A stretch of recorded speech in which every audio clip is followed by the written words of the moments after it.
Ndio bwana Ringo. Ndio bwana. Unajua katika vijana wanaoamini wewe ni kijana namba 1 sana. Ndio bwana. Ndio. Jambo la kuitia hapa ni kwamba kuna kitu kinatatiza kwenye akili yangu. Naam. Hao binti zangu naokaa nao hapa. Ndio. Wasiwasi wangu kwenye jamii kwamba jamii inanichukuliaje na wasiwasi kwamba inanitazama vibaya sana. Kuishi na mabinti kama hawa, halafu mimi sina mke, ni jambo ambalo si zuri sana. Ndio. Kwa hiyo nilichokiamua sasa ni kwamba wao watafute waume waolewe. Bwana, fanya mpango leo sababu kuishi na binti kama hawa. Nikiwa peke yangu kama. Salama bwana. Kwa hiyo nilichokiamua ndio hicho bwana.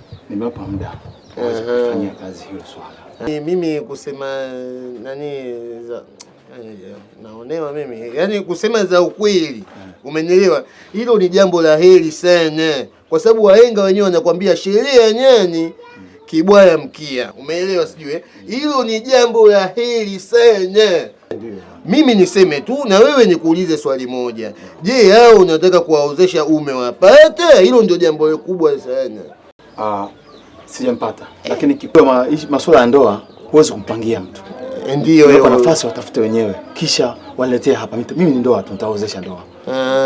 Kwa hiyo mchicha eti bwana mchicha eti ni nini yani kusema za ukweli. Sasa na mimi niongeze hapo. Wanasema wakubwa siku zote hata uwe mfupi vipi hauwezi ukajificha kwenye majani ya matembele. Umenielewa? Sasa na mimi nijiweke hapo bwana mkubwa. Kwa nini wewe usiniozeshe mimi? Ili mradi ukoo wetu usiende mbali. Mimi nawe marafiki bwana. Hilo mimi naona uliache kwanza. Hilo subiri mimi naona usubiri kwanza. Watu kwanza watafute wenyewe. Ukiona jambo linakuwa sio ndivyo sivyo nitajua kufanya hata kushika kwa nguvu tu. Sio fahamu vizuri. Bwana basi nilikuwepo ndugu yangu. Ubarikiwe sana bwana. Karibu sana. Tupo pamoja kaka. Wewe usijali kabisa sana. Umeelewa? Mimi na wewe tupo pamoja ni kitu kimoja. Sawa. Haya bwana. Haya bwana. Sabda wewe.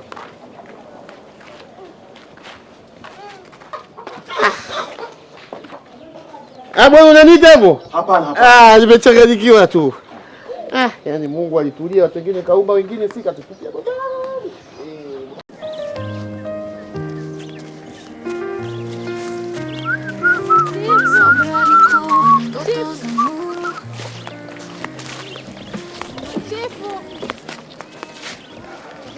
Chifu.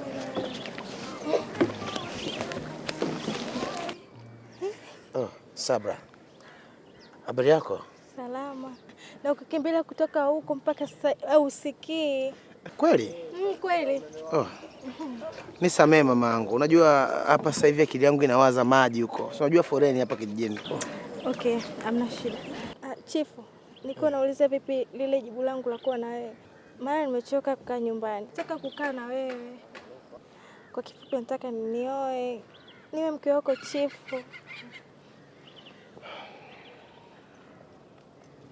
Sabra, wewe ni mwanamke mzuri sana. Tena ni mwanamke ambaye kila mwanaume anayekutazama basi kila mmoja wao lazima pepese macho kukutazama juu ya urembo uliokuwa nao. Hongera. Asante. Lakini samahani kwa hizo taarifa nazoenda kukupatia. Najua mapenzi ni hisia. Na mimi Sabra sina hisia na wewe hata kidogo. Na kila nikijitahidi kulazimisha moyo wangu useme ndio, majibu yanakuja ni hapana. Nashindwa Sabra. Kwa hiyo naomba nisameheni kwamba ombi lako halitowezekana. Samahani sana. Chief, najua kila ndege hutoka katika mti upendaye. Naumia kuona ndege mimi mti wangu umeshapata chaguo. Naumia chifu.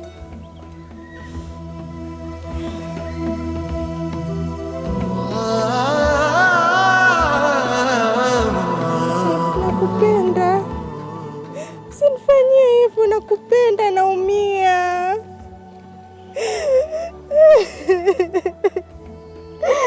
Chief, naomba unielewe. Najua namna gani unaumia, lakini hakuna maumivu ya kudumu. Hakuna. Vumilia tu, mwisho wa siku nawe utampata atakupenda. Kwa sababu kitendo cha mimi kukupa nafasi ndogo kwenye moyo wangu hiyo inaweza kutengeneza mazoea, na mazoea ndo msingi wa mapenzi. Naomba unisamehe Sabra, siwezi kuwa na wewe. Sabra alikuwa na ndoto za nuru, nyumba yenye kelele za watoto. Chief, lakini upepo wa giza ukampuliza mbali, ndoa ikapasuka kama kioo cha barafu. Hakuna pa kukimbilia tena, maisha yake yakawa kama wingu. Unajua nini mke wangu? Huyu mtoto akikuwa anataka arithi tabia za bibi yake, kwa sababu bibi yake alikuwa ni genius sana hapa kijijini, ila alikosa tu elimu. Bibi yake huyu ambaye akileo alikuwa anaimba mtaa mzima wanamsikia. Acha bwana kumsabilia mwanangu asije kama mlevi kweli. Kangu Bey. Vipi bwana Chief? Shemeji. Habari za hapa shemeji? Salama. Naona ndo mnaandaa mazingira ya chakula. Karibu sana. Sasa mkango wewe ndugu yangu bwana, nimekuja hapa na changamoto kidogo, na nilikuwa nataka nikueleze tu namna gani ambavyo unaweza kunisaidia. Sasa sijui tungetoka faraga au unaweza nikazungumza tu hapa mbele ya shemeji. Kama kuna uwezekano wa kuzungumza mbele ya shemeji yako tunaweza tukazungumza, lakini kama ni faraga, mambo ya kiume, si unajua, tunaweza tukatoka pembeni kidogo. Jambo la kawaida tu, haina shida. Bwana Mkango, shemeji yako bwana ameshafunga chuo mjini, hivyo anakuja hapa kijijini na nitakuwa nakaa naye. Sasa amenipa hii taarifa muda mrefu, lakini kila nikijaribu kuiweka hela haiwekeki, mambo ni mengi. Kwa lengo la kuja kwako bwana, uniazime hata shilingi 10,000 ili akija nimtengenezee mazingira atakayoona kuwa nimemheshimu na kumjali na kumthamini, sababu tujaona muda mrefu ndugu yangu. Sasa mimi kiukweli bwana, sasa hivi uchumi umekuwa ni mgumu sana, na hiyo pesa kwa sasa hivi mimi sina.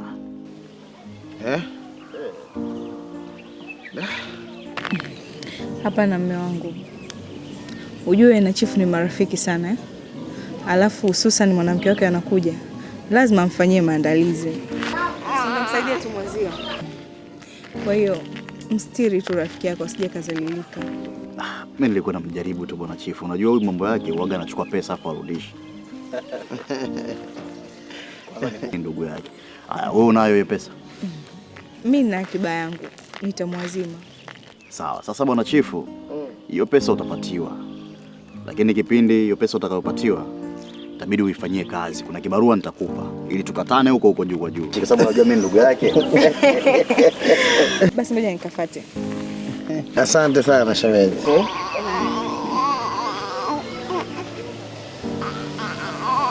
Mkango Bey.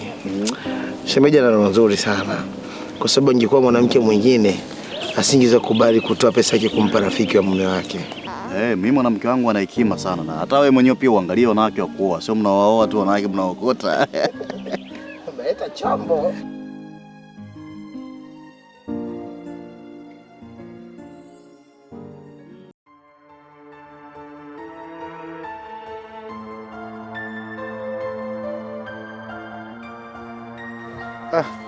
Mkango Bey.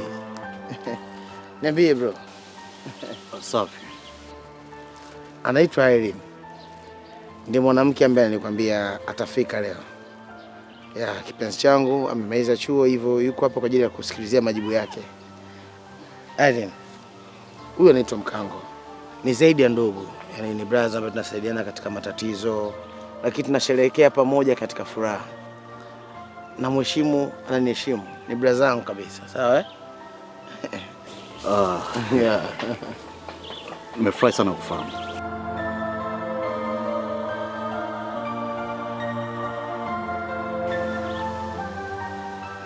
Mzee, ana aibu sana. Lakini sababu hiyo nampenda mno. Basi sawa, bro Mkango, nadhani nimwambie shemeji kwamba mke mwenzake amefika. Nitamleta kumsalimia baadaye. Sawa. Sawa.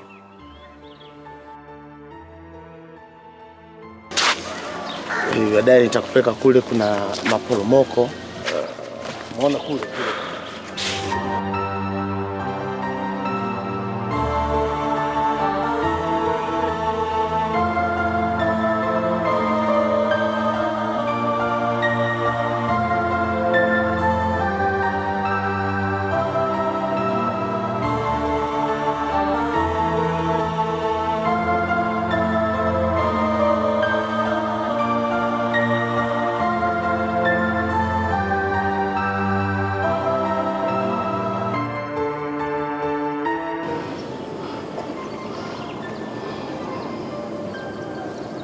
Sabra, bari. Aileen. Huyo anaitwa Sabra. Sabra. Huyo anaitwa Aileen. Ni mpenzi wangu ambaye alikuwa masomoni. Kwa sasa amekuja hapa likizo, nitakuwa naye. Chifu, umeona kunionyesha itoshi mpaka kunitambulisha?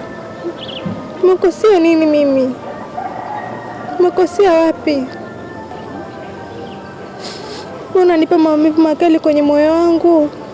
Kosa langu ni kukupenda? Dada, natamani nikupe maumivu unayopitia. Lengo sio kukuumiza. Lengo ujue jinsi gani naumia kwa ajili ya Chifu. Nampenda. Nampenda sana.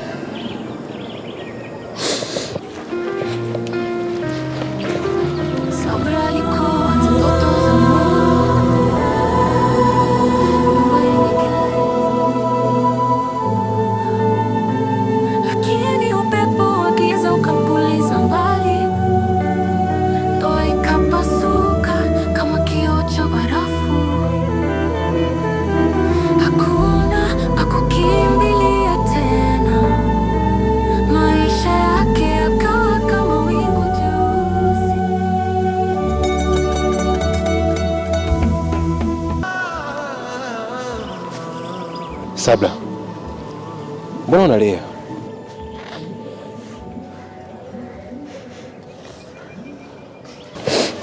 Tatizo ni Chief Malebo. Chief amefanya nini? Chief, nimefanya kila namna kuonesha kuwa namhitaji.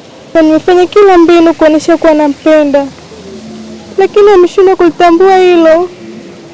Sijui kwa nini. Mbaya zaidi, amenionyesha kuwa hawezi kuwa na mimi, na wakati mimi hisia zangu shagota kwake. Utafanyaje Malebo? Utafanya nini mimi?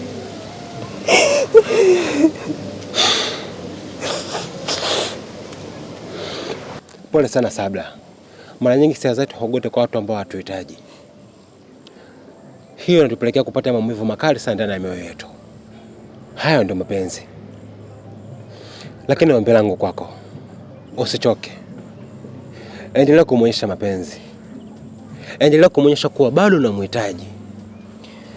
Ipo siku atarudi kwa wako. Lakini Sabra, kukaa hivi hadharani unalia, mimi naona sio sawa. Tambua kwa chozi lako lina thamani sana. Haipaswi kila mmoja alione.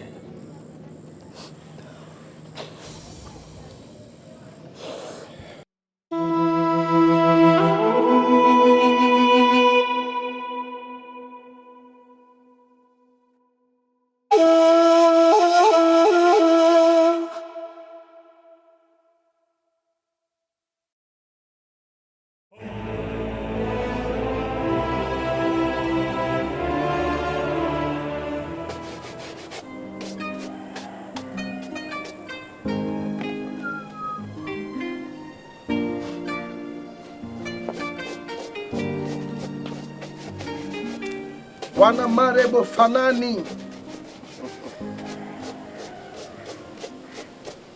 Karibu sana ndugu.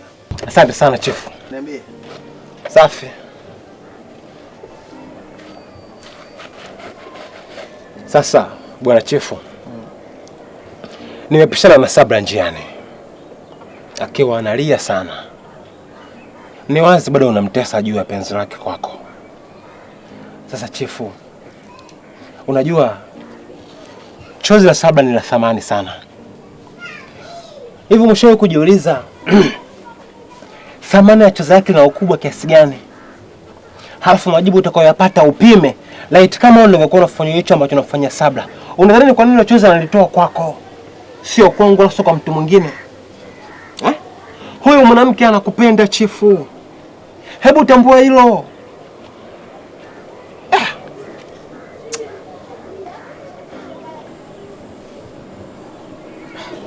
Sasa Malebo, mimi nalijua hilo, lakini kitu ambacho inabidi ujue, mapenzi ni hisia. Siwezi kulazimisha hisia zangu kuishi na Sabra ili hali moyo wa muhitaji, nitakuwa namdanganya. Kwa hiyo mimi msimamo wangu uko pale pale, siwezi kuwa na Sabla. Kwa sababu kitu ambacho inabidi ukifahamu, mimi nilishakwambia na mpenzi wangu.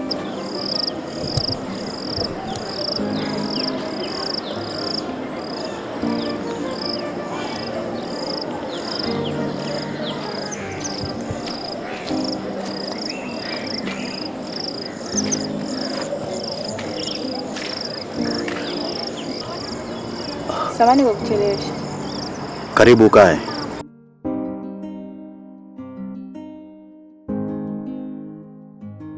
Nakusikiliza. Nimefurahi kuona. Ni vipi atakuta mawasiliano na mtu mwingine? Auoni kwamba tayari tutakuwa tumetengeneza mtafuko kati yetu? Kwa hiyo mimi kukataa kuwa na Sabla naepusha vitu vingi. Siwezi kuwa naye, mwambia nisamehe sana. Chifu, mara 3 nakuita. Unakosea ndugu yangu. Tena unakosea sana. Chifu, mimi nakwambia. Tena nasisitiza. Ndege mmoja iliyopo kwenye kiganja cha mkono wako ni bora zaidi na ni muhimu kuliko ndege 10 huko angani. Chifu, hebu funguka basi. Unataka mwanamke afanye nini? Nimefunga safari ya kuongea na ndugu yangu na mimi utanielewa, lakini wapi? Chifu, upo sawa? Hata mimi nimefurahi pia. Ni muda mrefu sana tangu tumepotezana. Sikuwahi kufikiria kwamba nitakuona tena kwa mara nyingine. Nakupenda sana Irene. Mimi nimekuelewa, lakini unaenda kamwambie Sabla anisamehe. Mimi siwezi kuwa naye. Na ni bora Sabla akakubali maumivu ya muda mfupi ili aweze kuanza furaha ya kudumu. Mapenzi ya kweli hapo tu ameyakosa kwangu, atayapata kwa mwingine, atafute mwingine, sio lazima mimi. Kitendo cha kutaka mimi nimfariji kinaweza kusababisha maumivu makali kwenye moyo wake pindi atakapojua kuwa nilikuwa namfariji na sina mapenzi naye ya dhati. Umenielewa bwana Malepo? Kwa hiyo wewe nenda kamwambie Sabla, huo ndo uhalisia. Sikuwahi kuamini kama tutakutana tena. Ndio ulichonitia?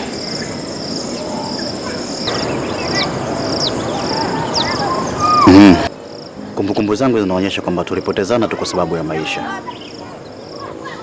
Kwa nini ulifurahi hili? Maida ni nani?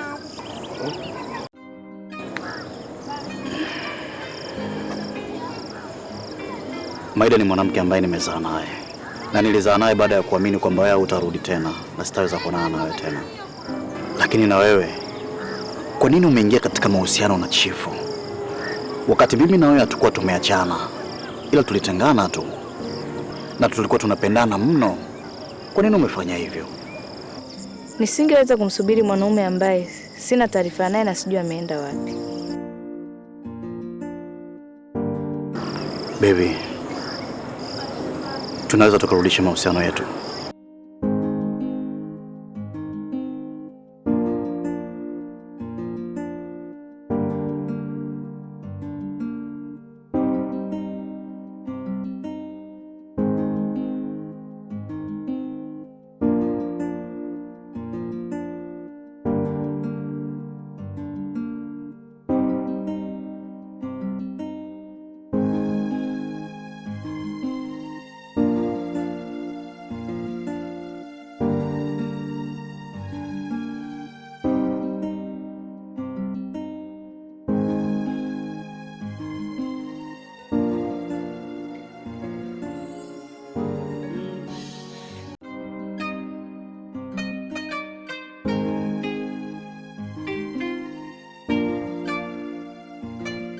Malepo,